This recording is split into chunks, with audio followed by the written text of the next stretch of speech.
everyone. I am one of thousands and thousands of art teachers across the nation, across the world, who are trying to keep arts education alive for students during this pandemic. I consider myself very blessed that I am teaching face-to-face. Now, when we're teaching face-to-face, we always have a mask on and everything, and we are cleaning and sanitizing like crazy. But of course, many people don't have the opportunity to teach face-to-face right now. Maybe they live in a zone that is a much higher risk than where we are in Ohio. There are people that are teaching blended or completely online right now, and it's really hard to teach art education online, and it's especially hard if they don't have materials. Now, I had one person that reached out to me and they're like, "Oh, you're doing so much for your students. What can I do to help?"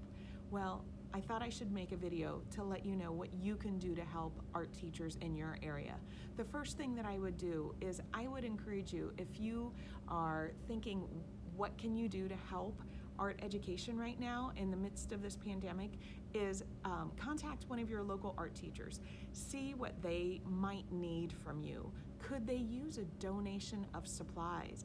There are so many teachers that are teaching out there. Maybe they're teaching completely online with zero supplies, like they can't send supplies home. Maybe their kids don't have supplies, and now it's become art enrichment. I would encourage people, see what you can do to offer whatever you can, whether it's maybe time, maybe if it's cutting up things or helping, but there are art teachers that are just busting their butts right now trying to make sure that they're bringing art education and enrichment to their students, because we know as art educators that sometimes the arts are the bright spot in these kids' lives. It's so important to keep that creativity alive for them. And to be able to do art without materials certainly makes it very difficult. I know just how blessed I am.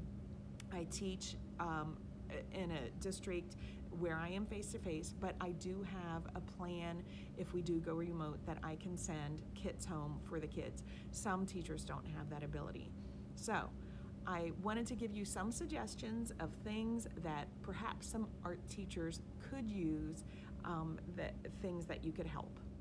One of the first things that I'm going to suggest is some of these. If you donated a few of these maybe to your teachers at your local school, they might be so excited about this. I got these on Amazon. I'll put some links in the video description. This is it's a silicone mask support. So when I am talking, I don't suck my mask in.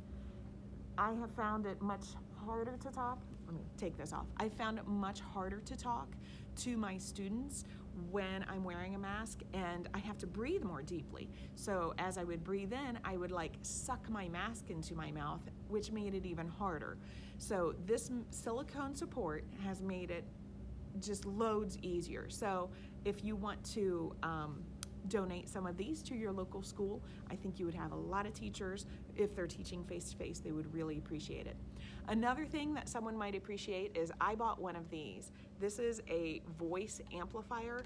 Now, there are probably much better ones out there on the market. I got one of the cheaper ones that I could afford, but this is, and you could put it around your head, I just prefer it around my neck.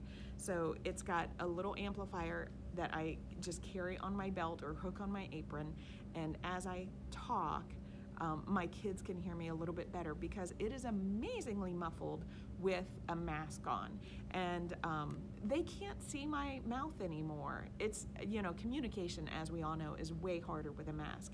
They can't see my lips to understand what I'm saying, and this helps a lot. Let's see, some other things that other people might need. Maybe something like some art supplies. If you could donate any sort of art supplies, like ask a teacher, ask an art teacher, hey, could you use some help with, making kits? I made kits. I tried to do them as cheaply as I could. Things like if people are going to work with clay, maybe the paint mixer sticks. I'm looking to get some of those as thickness strips for clay. Maybe little paint sets. Again, maybe donate some of your time. You could say, hey, do you need some help making kits? Because making kits takes a ton of time, but it's well worth it if we know that we can keep our kids engaged and get them still active in clay. Maybe if they're face-to-face, they could use things like disinfectant or hand sanitizer. Luckily, I work in a district where they provided that for me, but not all districts are providing it. And we're just trying to keep our kids healthy, keep us healthy, and keep us safe throughout this whole thing. So hopefully that helps. It's so important to keep the arts alive, to keep the music, the arts, just an activity for these kids, to give them a bright spot in the midst of all this. I know that locally, Dayton Public Schools, they lost a lot of art positions. They have furloughed, it looks like, I don't know if it's all of them, but it looks like the majority of the elementary art and music positions are furloughed because they're doing all online right now, and it's super sad. So make your passions known to the local boards of education, that it's really important to keep arts alive and we need to keep them thriving. And please visit your local art suppliers and keep them thriving, keep them in business. I'm going to put down below in the description my favorite clay supplier, Cornell Studio Supply in Dayton. Shout out Cornell. They are fabulous, but they don't have all of the business that they would normally have, at this time of year when it's so critical. So patronize those local suppliers, see what you can do, support the arts. Thanks all, take care.